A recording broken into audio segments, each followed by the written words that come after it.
I think we've been, talking about doing this thing for a couple months at this point, and I felt so bad. I think I had to reschedule like 3 times on you, but I'm really Uh, glad to finally get you on. no worries. Glad to be here. And it has been a bit of a crazy summer. So it's no big deal. Yeah, it's been such a crazy year, just overall. Like I feel like so I have a 2.5 year old and I have a 6 month old. And I feel like once you get into a rhythm with one, right, the second one comes, it's like, oh, this changes like my entire schedule and everything is just jacked up, and there's so many nights that you can go with no sleep. And Mhm. it's just, that's what you're doing. It's crazy. Yeah. Yeah. No, this year definitely feels like if you blink, you'll miss it. Yeah, it The feels like it just flew by. Yeah, 25 is like it's a. Don't get me wrong, it's been a good year, but I like this is the year where I think I requalified for 1K by March. Um, in the like this week is an amazing week for me because it's like 1 week where I get to be home. The previous 6 weeks, it was like 2 weeks across Europe, a week in Japan, 2 weeks across the US, a week in Mexico.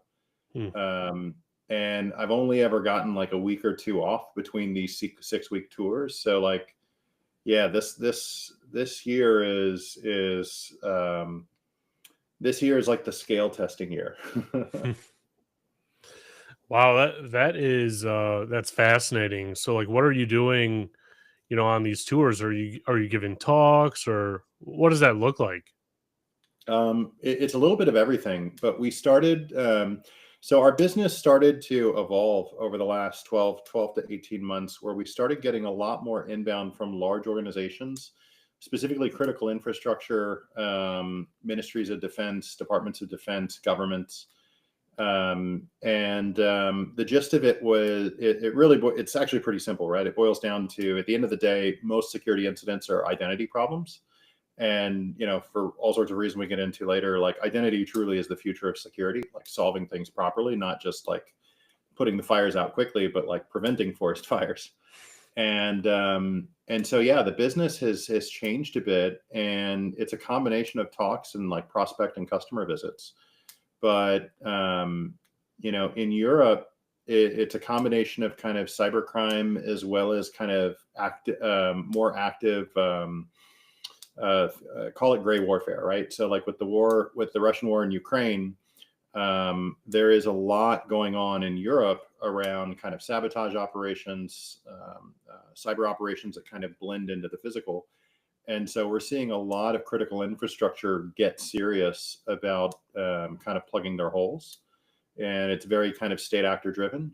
Similar thing in Asia. We're seeing a lot more adventurous exercises being carried out by various Chinese threat actors. And it's usually against the usual suspects, right? Like US and American allies.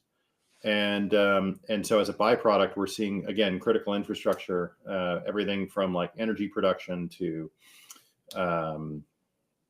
transportation to finance, really getting serious about kind of plugging some of these holes. But the other thing that, just to remind everyone, you said this would be like a conversation at a bar. The first thing that usually someone says after you mention all the travel is like, man, that sounds glamorous. That sounds awesome. You get to see all these places. And, on one hand, it is a privilege to be able to visit these places, but what you get to see is usually from the Uber ride. And if you're lucky, and I have gotten a little bit better at this, you can maybe budget an hour a day just to keep exercising and like not go insane. But it's exhausting. And yeah, 6 weeks of that. And my fitness app was basically, I was using it to actually track the residual heart rate, like my resting heart rate. You can literally see it change dramatically in the first 4 days after that 6 week trip when I was home. And you can also see it in like my sleep time. So like the first 4 nights I sleep for 10 to 12 hours, and my resting heart rate's actually pretty high. And then by day 5, it's like back to 6 to 7 hours. The resting heart rate is like down to where it should be in like the 50s and 60s. And yeah, it's exhausting. Yeah. Yeah, I'm also a bit of a health data nerd with my own trackers and whatnot. And I notice that too. Like when I travel, even if it's a place that I've been, 10 times, like if I go to Vegas, and I'm staying in the same hotel that I Hmm. always stay in, right? Like still, those first like 3, 4 nights, sometimes just the entire trip is just complete garbage sleep, whether I drink or not, like it's irrespective of that, whether I go to sleep at a normal time for me or not. Like it's terrible. And I always come back and I'm just so exhausted. It takes me like 2, 3 days to recover. Same thing when I go overseas or anything like that. I try to, I mean, this is just me, right? But when I goes like somewhere new for work, I try to take, a couple days extra Hmm. and just go and, see around and sightseeing and whatnot. I was going to go to Japan one time for work, and I told my boss like straight up, I was like, "All right, well, I'm taking 2 weeks vacation after my week of work in Japan. Like, I'm telling you that You go, right yeah, now. Can you just book my flight to come home on this date?" And like they were totally fine doing it, right? Because yeah. I had the time, and two, it's like you go that far, it's like, man, I don't want to make another 20-hour flight to come out here and see everything again that I should have seen the first time. Yeah. On one hand, what is it? Boom Aerospace. They can't get here fast enough, right? Yeah. 'Cause it does take forever to get places. But yeah, actually, you know what? That's kind of the lure that we use. So we have an overseas engineering office as well, and it's distributed teams are always difficult, right? And so, like, how do you promote the mixing of your engineers between offices or at least locations? And that was essentially the carrot, right, that we would always offer is like, look, if you're willing to go for at least 3 weeks and work out of this office for 3 weeks, I'll pay for your spouse to go with you. Hmm. Like that kind of stuff, right? Yeah. And that actually worked really well for us at my previous company. We haven't quite done it that way here, just because when we were building out, COVID was happening, and that wasn't even possible. But yeah, I mean, we'd support the same thing here too. It's just we're a little bit further built along. Yeah. Yeah, no, that's a fantastic perk. It's always nice to see when, leadership is taking care of their employees, and actually like caring about their own lives outside of work and whatnot. Like Hmm. it's always refreshing to see that because you don't always see that, and you'll see it with like your direct manager, sometimes, but to see it up the chain really speaks volumes to the company's, culture overall. Yeah. Well, I mean, I think a lot of companies actually do care. It's just things do get lost in the moment, right? Yeah. And like startups are such a unique thing, right? Like at the end of the day, a startup is not a normal job. It's not for everybody. It's really, really hard. And it is a marathon. It's not a race. And like, but it's not a singular race either, right? Like the team has to finish. And so there is a lot of give and take, right? Like you're going to spend more time with your colleagues in a startup than you are your spouse. So there does have to be like friendship. There does have to be relationships. There does have to be mutual respect and that sort of thing. Um, I'd say the tricky thing in startups is actually mismanaging that expectation, right? Like when you get people, good people, but like they're not down for that style of mission, it can kind of breed conflict and whatnot that can kind of come off as as various things there. Like we ran into that early on in our history, but but yeah, for where we are right now, like you look at it, like we need the full team, right? We're only 100 people. We're trying to compete with organizations that have 5,000 plus people. We need everything out of everybody, and if you burn people out, then like you're lopping off an arm or lopping off a leg. So you've got to find ways of making it work. You've got to find ways of making it fun. You've got to actually like the people you work with. Otherwise, why do it? Yeah. Yeah. No, it's fascinating. Well, Jason, we kind of just dove right in, right? Without giving your background or anything like that. So why don't we dial it back, Yeah. couple years, right? And talk to us about, how you got into IT, how you got into security, what piqued your interest to get into the industry, Mhm. and maybe even like what made you want to go and like become an entrepreneur and do startups and get into companies at that level. So it's more than a couple years. um, Back to the whole time flies faster than you can imagine. But I was fortunate enough to where I grew up in a house of engineers. Everybody always worked on stuff, right? Like my dad would refuse to buy stuff around the house. He would build it, right? Like whether it was bookshelves or cabinets or whatnot, to working on the car. He wouldn't bring it to the shop to get serviced. He would do a lot of it himself, at least early on.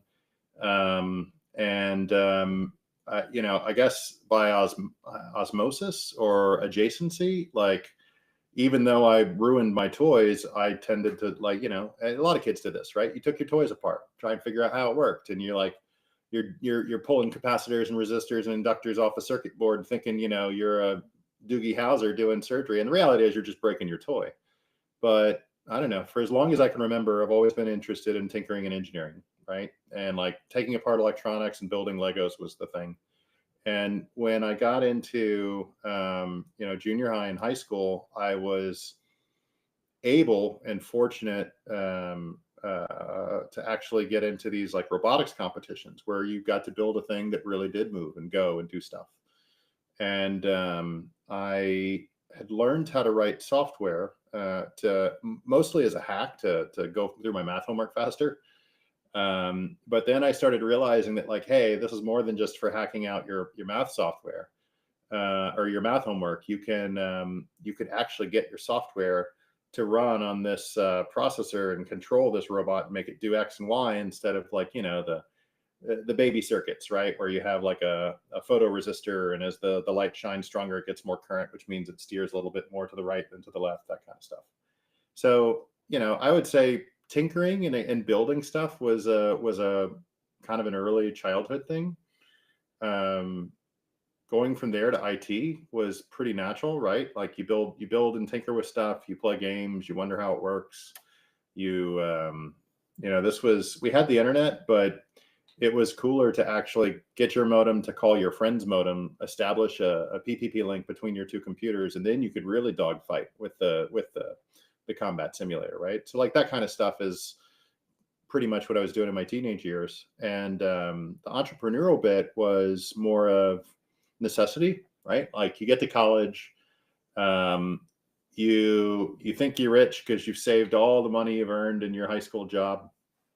You got like $2,000, and you're like, this is gonna last. I'm not gonna have. I'm just gonna be able to enjoy this. I'm gonna be able to go to a party from time to time, and long of it, that doesn't get you very far at all. And I had to get a job, and I, I found a job actually writing software, and obviously I was very very young at the time, but because I had a lot of experience writing basically math in C or implementing certain types of math functions in C, I got hired as a research assistant.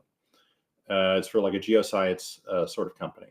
And I don't know. I think that gave me the idea that like, you don't procedure and protocol and decorum are what society suggests you ought to have. But if you just want to do something, you can. And from there, 2 years later, I joined an actual startup in Austin, Texas. And as an engineer, and again, I was super young for what they were asking me to do, but I happened to be in the right place at the right time, and I had experience. And I loved it. Right at the startup, they gave you. I like food, right? And I like a good buffet. And a startup felt like showing up at the best buffet ever, right? Like there's miles and miles of all of these cool, interesting problems, and there's only three people to help you eat your way through the buffet. So no one's going to get angry. No one's going to get possessive. No one's going to get territorial. If you want to eat anything, they're going to help, and they're going to say, knock yourself out. But if you start, you got to finish. And I don't know. I love that about a startup. Like you could, there was no problem you couldn't work on as long as you were willing to own the outcomes. And, the learning aspect of it too, right? Like in a startup, you can't afford to hire experts in all the verticals that touch whatever problem you're on. You have to figure it out. And for me, and there's a lot of people that are this way, like the joy of figuring something out is kind of like a drug, right? Almost so to where you have to be a little bit careful, right? Because the startup is there to build a business and to make money and return stuff to the shareholders, not just for learning stuff. But I fell into startups and entrepreneurship out of necessity. I needed money, and they needed someone with my background at the time. But it quickly became what I've been doing for 20 some odd years, because it's one of those places where ultimately you kind of have complete freedom. Yeah. Yeah, that is it's fascinating how you describe it like that because it's so true. And I started my career at startups, and it was an interesting experience, because at the startup I was doing a little bit of everything, Mhm. like application engineering, doing customer related work, help desk, just about everything. And I wanted to get into cybersecurity. And so I kind of took over the, vulnerability management program of this startup Yeah. for our solution, and that was exactly what you said was exactly what my VP told me. He goes, once you start it, you got to own it through and through. Like there's no Yeah. going back.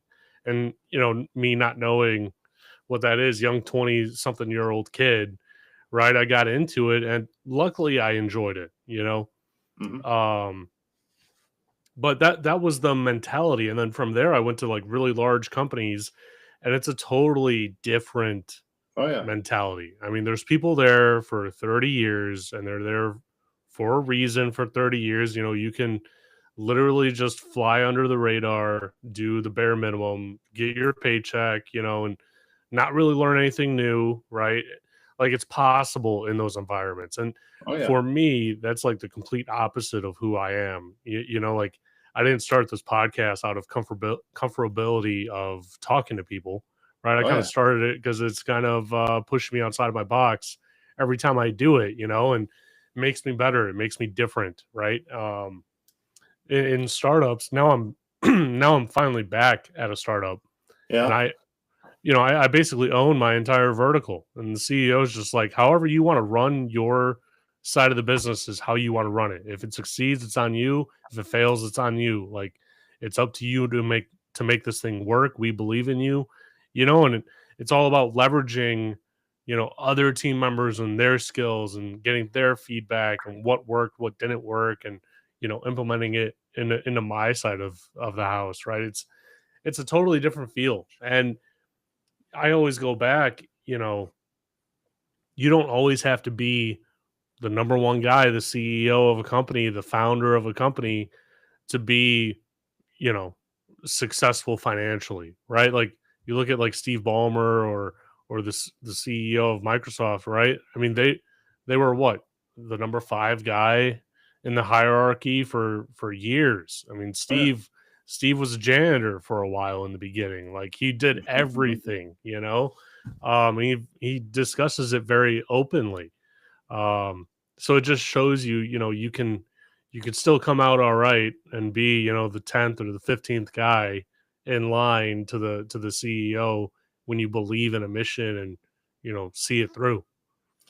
One of the stories that I heard early in my career that kind of cemented itself similar to that was this was the late '90s. There was a company called Level 3 Communications. They're still around. You know them today as CenturyLink. But their innovation at the time was just realizing that, like, hey, the internet's going to change everything, right? And everybody's going to get connected to the internet, and so we're going to need fast connections. And fast basically means fiber, means lasers, means these things called this technology that was basically wave division multiplexing and dense wave division multiplexing. Basically, in one fiber, you can actually have more than one signal. You just shift the different signals by essentially the wavelength.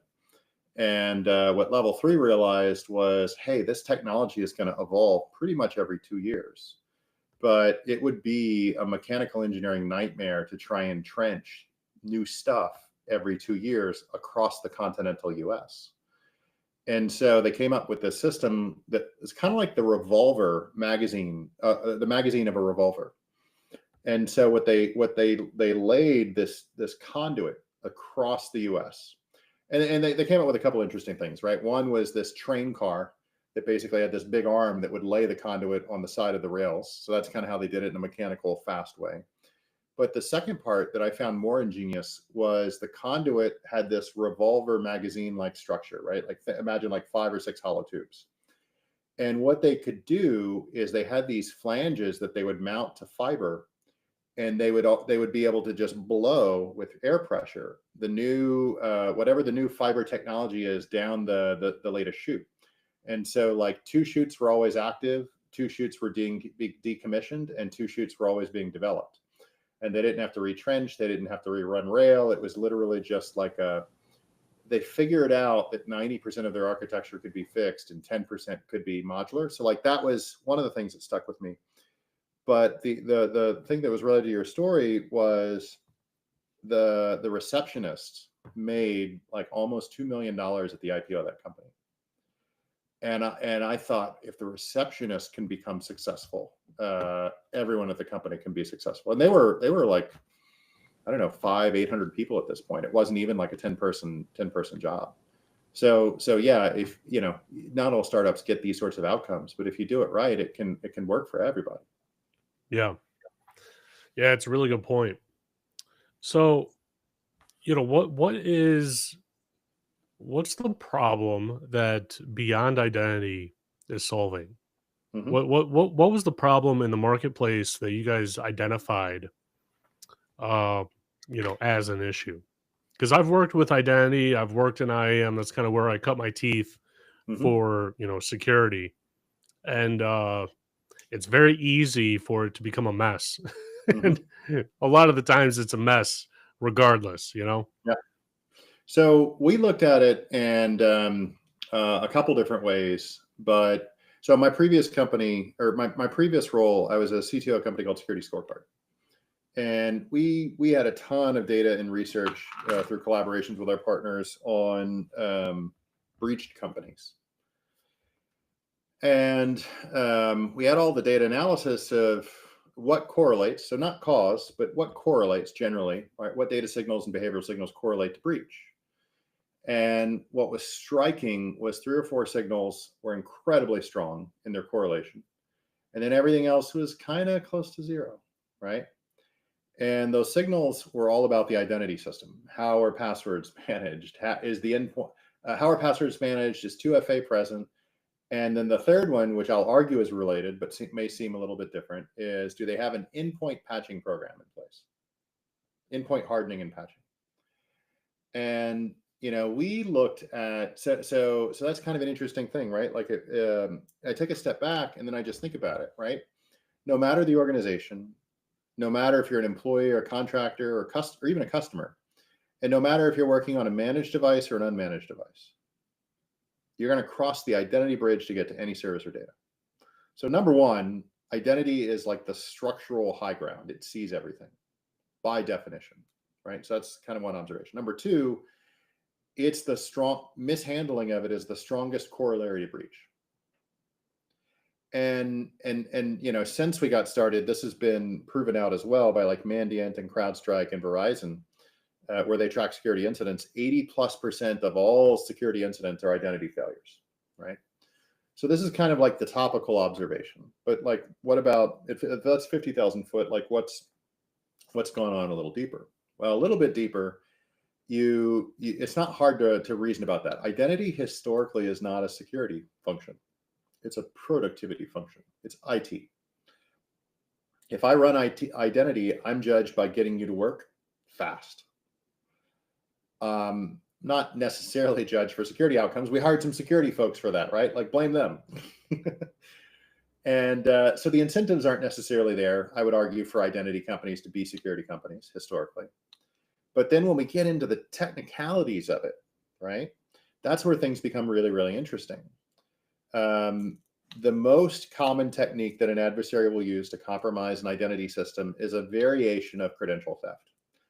I can steal the credential from you. I can steal the credential from somewhere that you've used it. I can steal the credential from a third-party ecosystem that you don't realize kind of handles your credential in one way, shape, or form, right? And there's probably 20 different enumerations of this. Fundamentally, I steal your credential. I bypass the MFA, or I push bomb MFA, or I man in the middle MFA. And then I hijack the session at the end of it, right? I copy the cookie out, I copy the access token out, I copy the bearer token out. So in all of those statements, there's a symmetric credential that can move. So that's kind of interesting. We think of now let's think about computer science. Like let's take ourselves back to like teenage years, right? What does that mean, a credential that can move? Well, it means it's in memory. It means I copy it from my memory to someone else's memory. And now let's think about a traditional connection between your browser and some service, maybe ChatGPT, right? Does TLS guarantee the protection of that credential that you're moving back and forth? We all kind of assume yes, but it actually doesn't. There is no end-to-end TLS anymore, and there maybe never was. If you're in a big enterprise, Palo or F5 or Zscaler is terminating that TLS before it even leaves your enterprise, right? Then it goes to Akamai or Cloudflare or Amazon CloudFront, right, for content distribution. Then it probably goes through an application load balancer layer in how the service is distributing itself across regions and zones. And then if your engineers are doing what's new and exciting, they've deployed a Kubernetes cluster, which means you go through a service mesh, which again re-terminates your TLS connection, right? So you're probably not managing any of these. They're probably all third-party managed. So now the footprint of where your credential lives is like 3 or 4 third parties that you have no ability to track, that represents credential theft. They can basically represent insider threat as well as exploitation. So again, this is just one example of like, why are credentials so easy to steal? But our insight was, well, what if a credential didn't have to move? What if we could move from symmetric credentials to asymmetric credentials, right? And asymmetric cryptography for signatures is clearly an old technology. It's been around. People know how to do that. But what if we could take it one step further? What if we could guarantee the signing key cannot move? And the observation one of our engineers made early on was like, hey, HSMs can do that. And HSMs exist in servers, but they're expensive. But wait a minute. I think because of mobile payments, things have changed. And it turns out, yes, because of how the mobile payments industry drove a change in the chip manufacturing industry, you almost cannot buy modern electronics today that does not have a version of an HSM in it. Your phone has an HSM. Your laptop has an HSM. That drone that you bought, that you're flying around your yard, it has an HSM, right? So if these HSMs exist everywhere, then what if we moved primary authentication to be asymmetric where the private key can't move? If it can't move, that surface area that I described a minute ago shrinks to a single point. Credential theft doesn't work. Stuffing doesn't work. Guessing doesn't work. If I'm on the device you're working from, it's actually rather trivial to then start detecting things like man in the middle, man in the browser, attacker in the middle, that sort of thing. And then that third comment, remember endpoint patching, endpoint hardening, that sort of thing? Well, when you get on an airplane, it's not enough for you to be the right person on the ticket. You also need to make sure you have no guns, no knives, no bombs, right? You have to be safe enough for the environment you're asking for.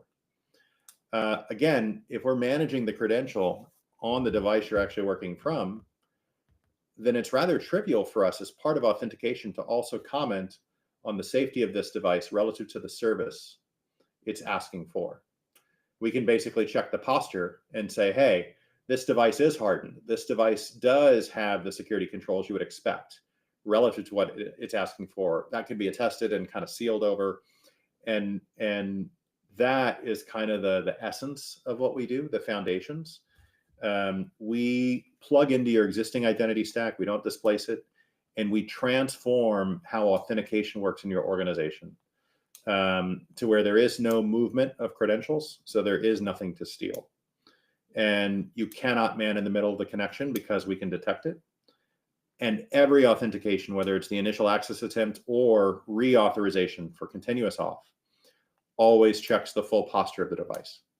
And, we started off doing that for workers, right? Employees, contractors.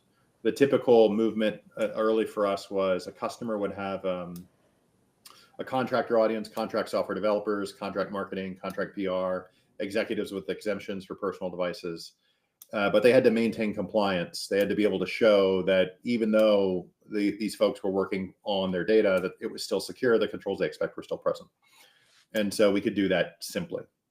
Where we've now moved into is because of how we built our authentication technology and how it's kind of universal, our authenticator works on Linux. And because it works on Linux, it's actually rather trivial to make it work on this drone. And if I have a bunch of drones flying around and I want to know what drone is mine versus someone else's, I can just zap it with an 802.1x challenge, and I can get back a full attestation from our authenticator. You can run it on a humanoid robot and get identity.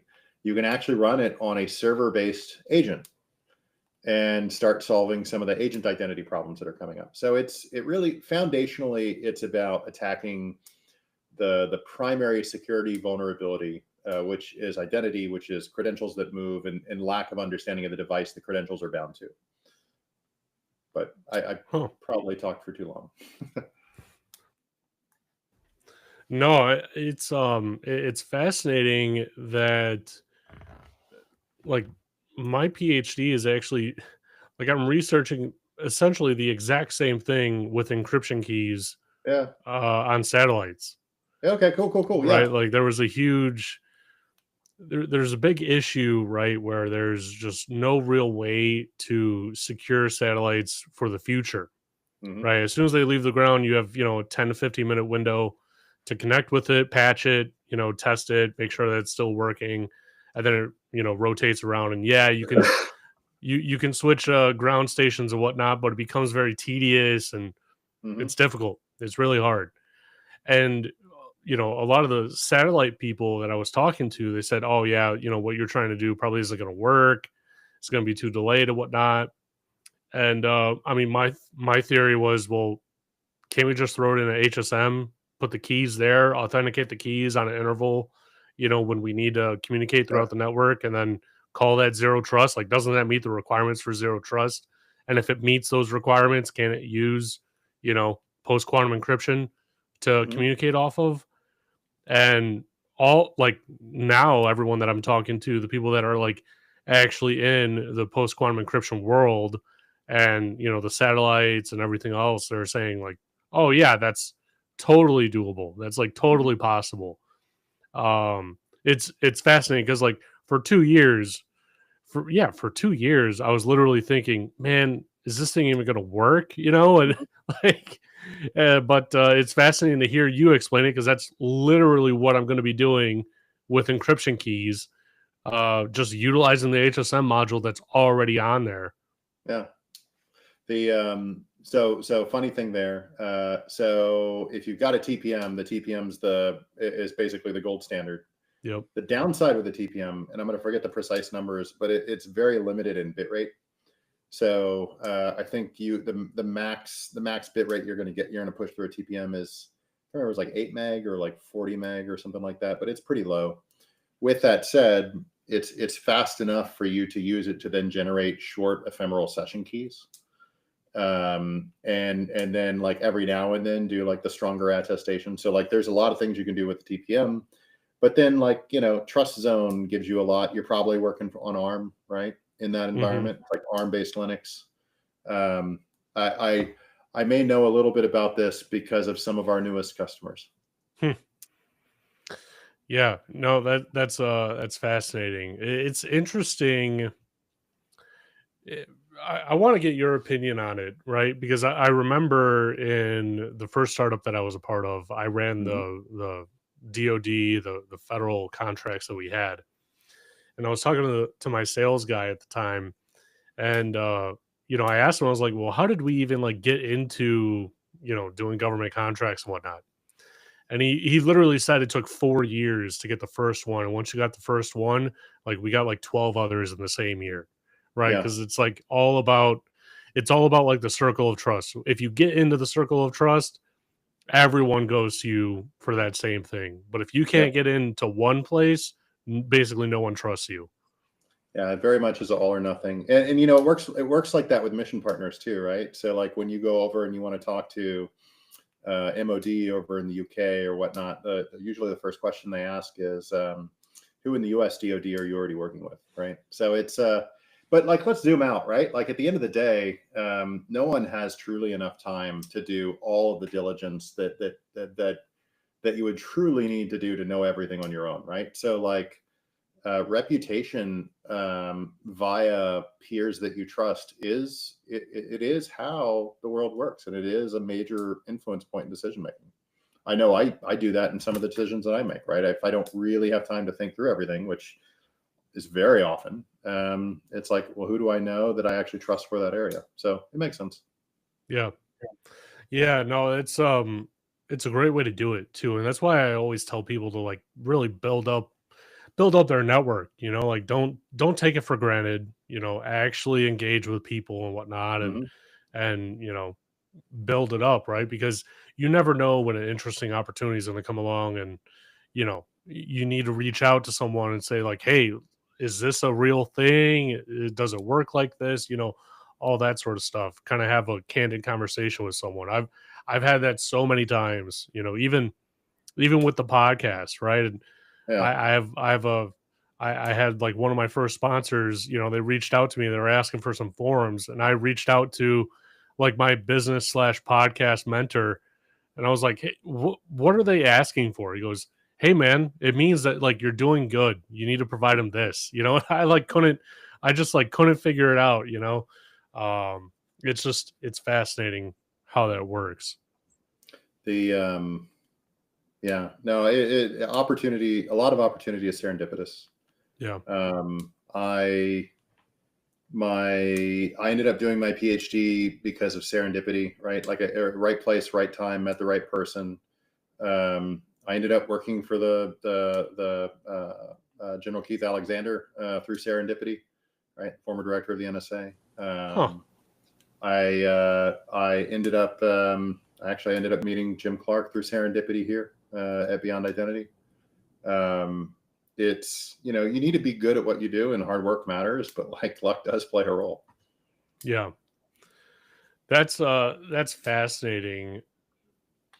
Did you there was a couple times where, I mean, you might be the fifth person that I've talked to that knows Keith Alexander, and I'm like looking for ways to bring him on. I'd love to have a conversation with him, and just like pick his brain for an hour. Like the things that he has seen, and has knowledge of, like it's a different world, it's totally different, and it's so fascinating to me. Think Um about it, right? The dual-hatted director of NSA and Cyber Command from 2004 to 2014, yeah. when the world literally transitioned from kind of pure cyber espionage to actual cyber physical attack. And then all of the world events that happened in that time frame as well. Um, like yeah, it's a pretty interesting. I mean, it's a pretty interesting period in history. I mean, Yeah. as is today, but Yeah, that time frame really changed everything with cybersecurity, forever, right? Because for a long time, and I read the book on Stuxnet, was it? It's Zero Day, right? Countdown By to Zero Day. Yeah, Kim Zader, Tim right? Weber. Yeah. And they mentioned in the book that cybersecurity and malware and worms, that's this whole world of malware never really crossed over into the physical realm until someone put together a piece of malware that made a generator operate at an RPM that it wasn't supposed to be operating at, and then it explodes over at Idaho National Laboratory, Yeah. right? And there was some general there that was watching it, and I don't know if it was Keith Alexander, it was someone important was watching it, and it was like a light bulb, that came on in their head that was like, oh, this is this has real world implications. That was like the first time that they ever really, tested it out and whatnot. And then you fast forward, probably 10 years, right? And We saw it again with like Ukraine's power grid when Russia first invaded. Yeah. Right, the very first thing that they did was take over those computers, and they were operating the mouse and going through everything, shutting Yeah. things down, and Sandworm. they had no clue what was happening. Well, luckily, because of how their power grid is, they're used to manually operating it. Hmm. But God forbid that happens in America. There's like no chance that we would be able to efficiently and effectively manually start operating the power grid because our digital systems were taken over. We the when you think about cyber physical, it's pretty interesting, right? So like we've lived with denial of service for a long time, right? Like denial of service attacks, bot attacks. But imagine denial of service that it's more of like a cyber physical denial of service, right? Like if I've got bots, but my bots were light bulbs or my bots were smart devices, right? Smart toilets. If I flushed all the smart toilets of New York in one moment in time, could I actually physically stress the sewer system? I actually don't know the answer to that question. However, if I could turn on a current draw on a bunch of smart devices at the same amount of time, I do know that I could break fuses, right? And junction points.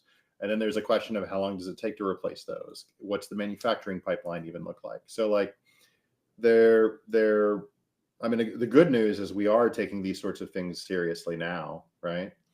But the bad news, and I guess it's just the asymmetry of cyber operations, is in a highly connected modern economy, um, everything is up for remote control, right? Yeah, yeah, everything is up for the taking. I feel like people don't really understand that, and even when you go to like I spent a long time in internal security teams for companies, Hmm. and it seems like the only industry that like fully understands it and doesn't care how much money they have to throw at the problem is the banking industry. Yeah, I was about to say Like, finance. yeah, not even like the private investment firms. Like they're still trying to cut costs as much as they can and be as cost efficient.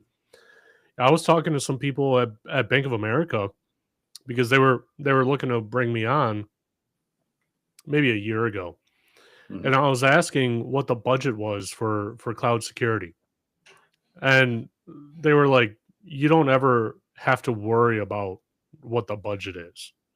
And I said, "Well, why?" And he said, "The budget this year is 1.5 billion for cloud security." It's like there's literally no cost that Yeah, we like even blink at. yeah. And it makes sense because they understand like, oh, if if Bank of America, if JP Morgan Chase get breached, and I mean they have everything.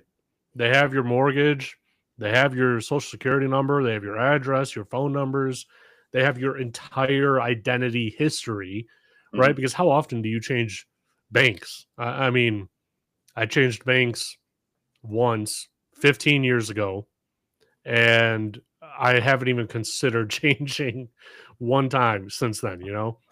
Well, they're also like beyond just like consumer banking, right? They underwrite the transactions that drives the entire economy, right? Right. So like if that the thing that's really easy to forget is the size of the economy is not based on raw dollar value. It's based on like the velocity of money Yeah. and transactions itself. And so like slowing things down is actually harmful, right? Yeah. No, it makes a lot of sense. I mean, there's a reason why people don't go and buy things with gold. Like you still have to convert that gold. Like it has value, Hmm. but you still got to go and convert it to dollars, and you're probably not going to pay for it with cash. Those dollars go into a bank account. Like it makes things a whole lot more streamlined. Like I'm not going to go to some online web store and try to give them a gold coin. Like that thing doesn't even exist in the real world. Like it's a digital store. But that's a really good point that it's more about, high speed frequency of the Hmm. money that's actually changing hands rather than the physical dollar itself. I Yep. never thought about it like that. I think I've heard it before for sure. I just didn't think about it like that. You've definitely heard it. If you ever taken an economics class, they call it money Yeah. velocity. But it's easy, Yeah, you know, that's if what you're it not in that is. space, it's easy to forget, right? Yeah. Yeah. Yeah, I mean, I actually I took economics and I was one class away from getting my minor in it when I was doing my bachelor's. Hmm. I'm still kind of frustrated that I didn't I didn't get that minor in it because I was literally one class away. But it was really fascinating to me. I don't know, something with numbers, right? Like I Yeah. feel like if I had to do my bachelor's over again, it would be in math, Yeah. honestly. Because like that was just it wasn't necessarily like the easiest for me, but there's something with math that's very elegant where you can go forwards and backwards with it. You could start in the middle and go to the end. You could start in the middle, go to the beginning. Again, like if you really understand how everything is working together, you can do that. And when I grasped that, in my mind, it just like opened the door completely in a new way to me. That was like, oh, this is like really interesting, and if I had to go back and do it again, I totally would get my degree in math, and I'd probably be in cryptography now. Yeah, well, I mean, math underwrites everything we do. It's Yeah, it's it's useful and valuable to know. yeah, absolutely. So, where do you see the identity space going? I mean, it sounds like Beyond Identity is already operating in kind of that futuristic area of IAM overall. Where do you see it going from here? So I really do think the future of security is identity. And I think it's borne out, at the 50,000 foot level, it's borne out in like the gross statistics, right? Like most security incidents are identity failures. I think they're actually preventable, right? Most of the industry is focused on detection and response, but now that everybody's got an HSM in their pocket or on their device or on their drone, we can actually prevent some of these forest fires from ever happening in the first place, right? Which means it's cheaper, it's faster, it's better. We get better outcomes. We can shift and work on a new set of problems. Um, this doesn't change just because the computing platform changes. So the way you solve it for a human is actually not unlike the way you solve it for a drone or for an agent. For instance, I want to know what agent is running on what machine with what posture, and I want to know what model it's running, right? And traditionally, we might think of a user as like what user on what machine with what posture. And for the user, we'd think about like what factor do they possess, what are they, right? Like a biometric, or what do they know, like a knowledge pen. How do I do that with an agent? Well, agents are programs, and programs you can think of programs as being having biometrics, right? Like a program is a running process that's loaded from an actual file. That file is traditionally signed by the OEM that gave it to you. You can actually run those comparisons. You can decide if you trust the loader. You can trace the process through the loader back to the exe. Like all of this can become part of a quasi checksum for even unlocking the HSM key that proves the identity for that particular agent. So there are ways of doing device bound, hardware backed, multi factor agent authentication that actually are almost the same way that you buy a cup of coffee with Apple Pay or Google Pay. So I, you know, I think where we're going in security is identity is going to play a deeper and bigger role. Identity is the only thing that sees everything, and I think the explosion you're seeing in agents right now is going to prove that out even more. The easiest way of understanding what your people are doing with identity, what services they're plugging into their agents, where they may even be exposing data leakage, is actually the identity system, right? Because the identity system can offer trusted MCP servers, trusted data servers, trusted vector DBs to the agents. They can offer trusted models or vetted models to the workforce, right? To make sure that you're helping the workforce as opposed to impeding the workforce. So yeah, I think the future of security really is identity, and I think these new platforms, whether it's drones, humanoid robots, or agents, are really just carrying the same old problems forward. And like you can't, you've got to like reassess how you solve them, and changing the equation, moving from these symmetric credentials to immovable asymmetric credentials is kind of the first step in that journey. Hmm. Yeah, yeah. No, that's very true. I totally agree with everything you just said. Like the cloud kind of put it at the forefront, right? Where identity is now the perimeter of your security environment. It used to be you used to be able to think of it as like your firewall. But Hmm. now everything's identity based. If I want to get into your environment, it's literally a login screen and hey, now I have access to your environment. Right? I mean, what was it? The MGM hack or the Caesars hack was someone just calling up the help desk saying, "Hey, I'm locked out. Can you reset my MFA and my password?" Yeah. It was just a login. It Yeah. wasn't, "Hey, I'm gonna go and probe their firewall to see what ports they have open to, get in and redirect some stuff and whatnot." It was The, identity based. you no longer have a network, right? You have the Yeah. internet. And the only thing, like, so if you no longer have your network, if you only have the internet, then you've got to start thinking in like control plane or like overlay sorts of things, right? And the only natural overlay you have across your organization is identity. That's it. That really is it. Everything else is almost artificial, right? Like you could say, well, I'll construct a network overlay. I'll force everything to that network overlay so I have visibility, and you can do that. Not for, it won't work for everything. It'll be expensive and it'll give you network issues. Um, but identity is already there.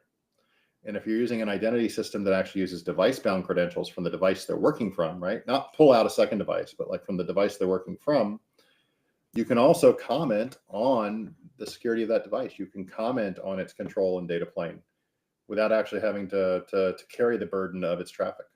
Hmm. Yeah, this is a really fascinating area, and unfortunately, we're we're at the top of our time here, and I'm No I'm worries. trying to be very conscious of the time that I set, right? I know everyone's so busy, and I'm probably unfortunately going to go jump into more meetings after this. But Jason, I really do appreciate you taking the time to finally come on the podcast and talk about Yeah, this. I would love to have you back on for sure. Talking about new product evolutions and stuff that you see in the space. I think that would be great. absolutely. Well, thanks for having me. Yeah, absolutely. Well, before I let you go, how about you tell my audience where they can connect with you if they wanted to connect with you and where they could find your company if they wanted to learn more? Yeah. So I'm easy to reach. Hit me up on LinkedIn. Our website, beyondidentity.com, hosts and talks about almost everything that I've mentioned. Also, Claude and ChatGPT know a lot about us as well, so they can give you some context and point you at some of our materials as well. But yeah, hit me up on LinkedIn or even X. Awesome. Well, thanks, everyone. I hope you enjoyed this episode.